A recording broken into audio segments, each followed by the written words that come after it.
Hey everybody, it's Keith with BobsCNC here again with my best friend Robert. And I'm here with my best friend Keith.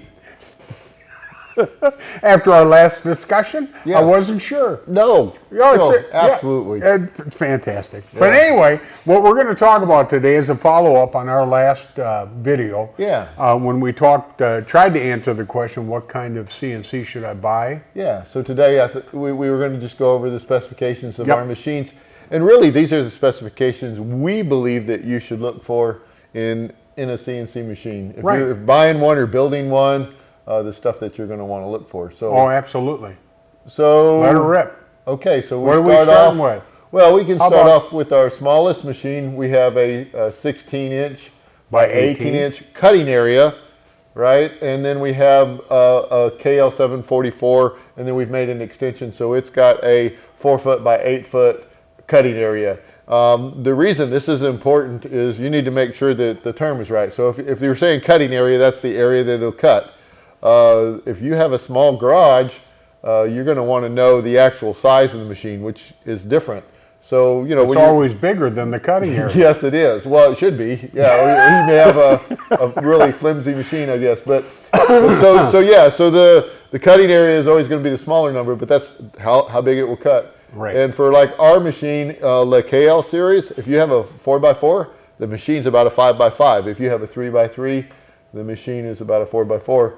And one day, if we ever sell the KL755, which is a 5x5 cutting area, it's about a 6x6 footprint. So that'd be one thing. So our Evolution 3 is the smallest one. Right. It's got a 16-inch by 18-inch cutting area. And how big is that? Do we have that? I don't have that information. You don't have that on there? No. It doesn't say work area? No, okay. I was just bringing the stuff on the KL series. It's out there somewhere on that form. I thought you were organized, but you know. Well, I had already talked about this with you. Okay, all right. Well, I wasn't listening. There's something new, huh? Okay. Anyway, so that's the machine size and cutting area. What else do we got? Well, what kind of spindle or router are you using? So we use probably the two most popular routers for CNCs our size, the DeWalt trim router and the Makita trim router. Right. And both of them are really good routers. Yes. However, the DeWalt right now has some supply chain issues, so it's really hard to get them. And also they tend to have a brush issue every once in a while. So I think part of this is because of the way that they... Not to be interrupt, because I hate interrupting you. Yeah, right. What do you mean a brush issue? Well, they wear out prematurely. What are brushes? Brushes are the things that, well, we could go through. That's another whole video. Well, it could be, but I mean... But it's a wearable item in a brush router, right? But they should last a while. But in a CNC environment, it's really dusty. And I really think that DeWalt maybe just doesn't protect them as well, right? So if you get dust in between that and the armature where they work, then it's kind of like a sandpaper and they just wear out fast. I think one thing that you can do to help increase the life of your brushes is at the end of the day, take an air compressor and clean the top of your router out to get the brushes out. Right. Makita does not seem to have that problem. I think maybe there's more protected, or maybe they just make better brushes. I don't know. Right. But we have had better luck. We do a head-to-head test. So we have 4 KL755s that we run pretty much all the time. Yep. And we have 2 of them running Makita, 2 of them running DeWalt. We actually ran a Bauer, the little Harbor Freight one, for a while. That one will fit the Makita mount, and it actually works pretty good too for you guys that are wanting to save a little money. But yeah, so our two most popular, or the 2 most popular spindles for CNC, we use them. You can buy either one. And then how about the firmware to run your machine?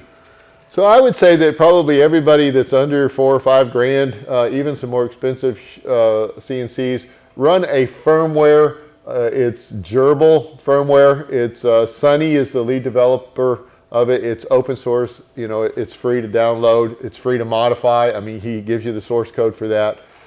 It's absolutely wonderful firmware for smaller machines. The old method do it, and we have a machine, and I have my Bridgeport at home runs on Linux CNC, and there's nothing wrong with that except for you need a computer with a parallel port. and new computers don't have parallel ports. Right. Right. So there's other ways to do it. You can buy a board that turns your USB into a step direction signal and then still use that.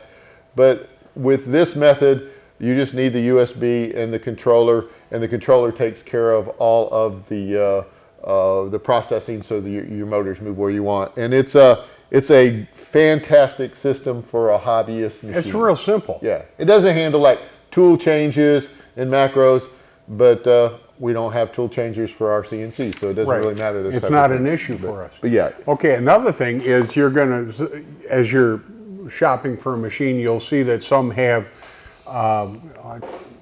even if they're running gerbil, they've got like their own G-code sender. Right.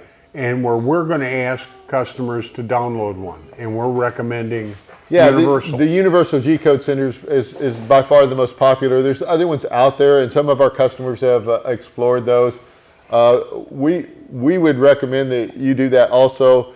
We like UGS. We support UGS. I can't learn them all. We don't have enough resources to know all of them. But there's other ones out there if you guys want to try it. Universal G-code sender has all the features that you're going to need to run our machine. So and while you're shopping, there's no reason why you can't go and download UGS into your computer. Right. And we have information on our website about it. Yeah. So go ahead and do some experimenting so you're familiar with this stuff. Yeah, that's the sender for sure. So another thing that you're going to be looking at as you're shopping for your machine is how this thing moves around the cutting area, and that's going to be referred to generally as a drive system. Right. And on the Evolution series, we're using? Yeah, we're using a belt on the X and Y, on an Acme threaded rod on the Z, and we basically are holding a little bit of tension. Just to clarify that for you guys that have them, a lot of people like really tight belts. Not really necessary. These belts have a little bit of Kevlar in them. The tighter they are and you wrap them around that radius, you break the Kevlar and then your belt actually stretches more than it would if you would just tighten it snug. So you don't need those belts really. You don't have to play it like a G. You know, but you don't want them really sloppy either. If they're sloppy and if they're bouncing around a lot, then they're probably too loose. But you don't really need them over tight. But for that system, it works really well, right? For a larger system like the KL7 series, you would end up having belt stretch. So there's a guy, his name's Michael Everman. I love his design. It's so clever. And I mean, when somebody comes up with a cool way of doing stuff, I fall in love. It has a static belt, a dynamic belt. If you want to learn more about it, just type in Bell Everman servo drive and watch his videos.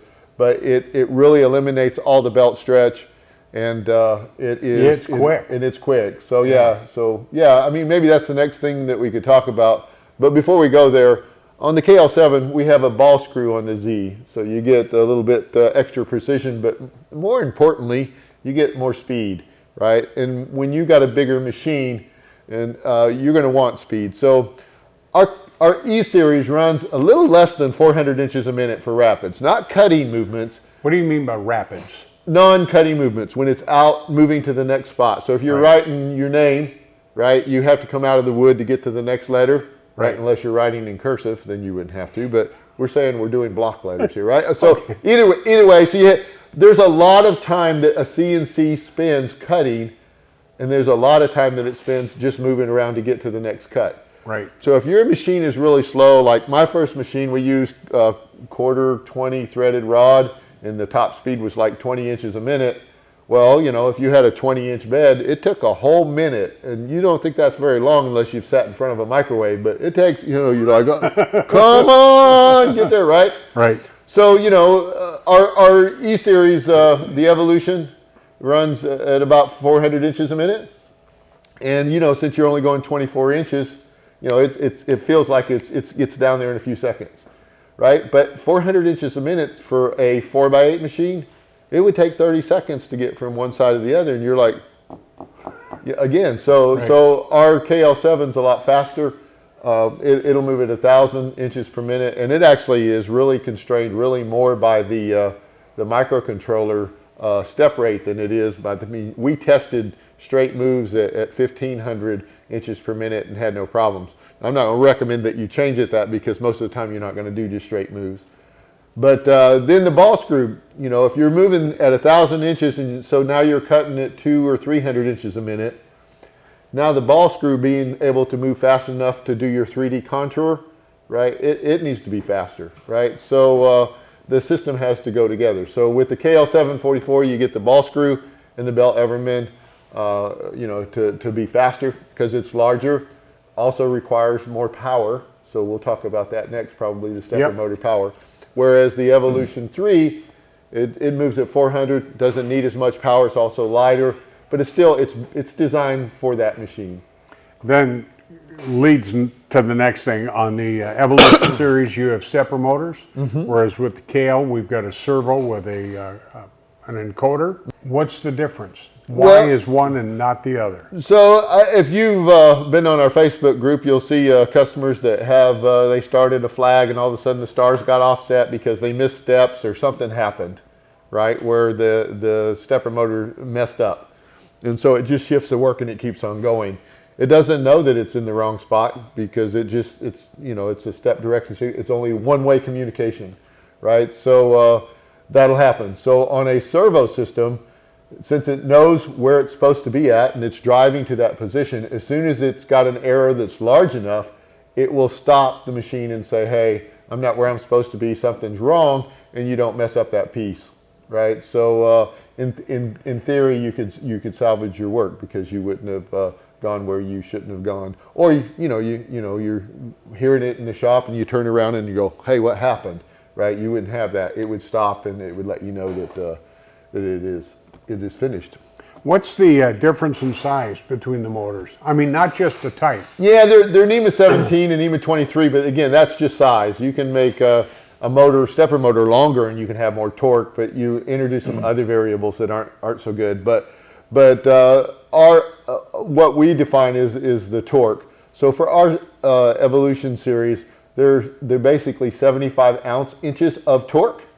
And for our KL7 series, they're 435 inches of torque. And what that means is it can hold that much torque when it's actually holding steel. And that translates into what? Not moving.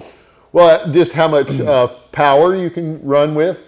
The interesting thing, I think we did a chart on this or tried to show this, is with stepper motors, the faster you rotate, the less power they actually, or not power, the less torque they can generate, right? Right. The curve, it just drops off really fast. So a stepper motor's limitation is really the RPMs, because not that they can't turn faster, it's just they don't have any torque. And if you don't have torque, your machine can stall. So if you're cutting at too fast of a feed rate and your load is too much on the bit, then you'll miss steps and you'll mess up your work. It's because the stepper motor torque couldn't handle it. Right. So that, there's cutting speeds that you can do. With a servo motor, especially the way that we've designed this with the Bell Everman drive, we're in the sweet spot. So we have really, the torque is constant pretty much from 0 to 1,000 inches per minute. So we're not even hitting the edge of the torque curve. So you have all of that power as you're cutting. So it's really a better system for a larger machine. You can actually buy servo motors for a NEMA 17, but the cost is prohibitive at this time for such a smaller machine. So okay. But I think there's only one last thing that we really need to address, and this is for a lot of it has to do with accuracy and repeatability. Right. We say that our machines will hold a tolerance of 0.02 of an inch. yeah. When 2 to 4 thousandths, yeah. 2 to 4, yes. Yep. When they are operated within the recommended speeds and feeds. Yeah. So I think before we go there, we probably should talk about the frame, because that's another thing that we make ours out of Baltic Birch plywood, which is really good plywood. Right. But it's not just that it's really good plywood. What everybody needs to understand, or at least from my perspective, because I'm the design engineer, that it's not just a bunch of wood put together.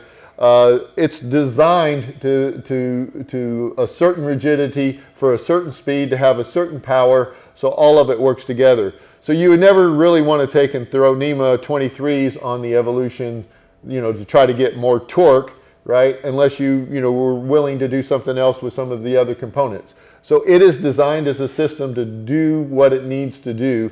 As a matter of fact, it's got safety factors, or what we call. The best example for this is if you had a skinny bit and you're driving it into the wood, it's got a force there that it's got. Now, if you go too fast, everybody knows it's just going to snap off, right?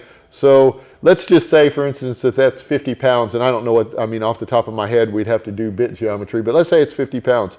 Well, our machine then would be built to be able to handle 100 pounds. So it's well within. However, let's say we got a great big bit. Well, yeah, what's going to happen? You're not going to break the bit. Now you're going to stall the machine. So it's designed to cut within the parameters that we've laid out. Right, and this is all done in the philosophy of being cost effective. Yes. Because we could design more stuff into it, but there's no benefit for you. We want you to get the most bang for your buck. Yeah, I tell people this sometimes. I got a Bridgeport at home. I love my Bridgeport. I can basically snap a 1-inch bit if I do things wrong. Not that I've ever done that except for once or twice, right? But if it's wrong, the Bridgeport doesn't stop. Right. Well, if you took our Evolution series, if you could get a 1-inch shaft bit, which you can't because it's only got a 1/4-inch collet, you would never be able to break that bit. You would tear the machine up, right? So it's not designed for that. The downside about my Bridgeport is it's 3,500 pounds, and it has a cutting area of 12 by 18 by 5 inches. That's it, right? But it's 3,500 pounds.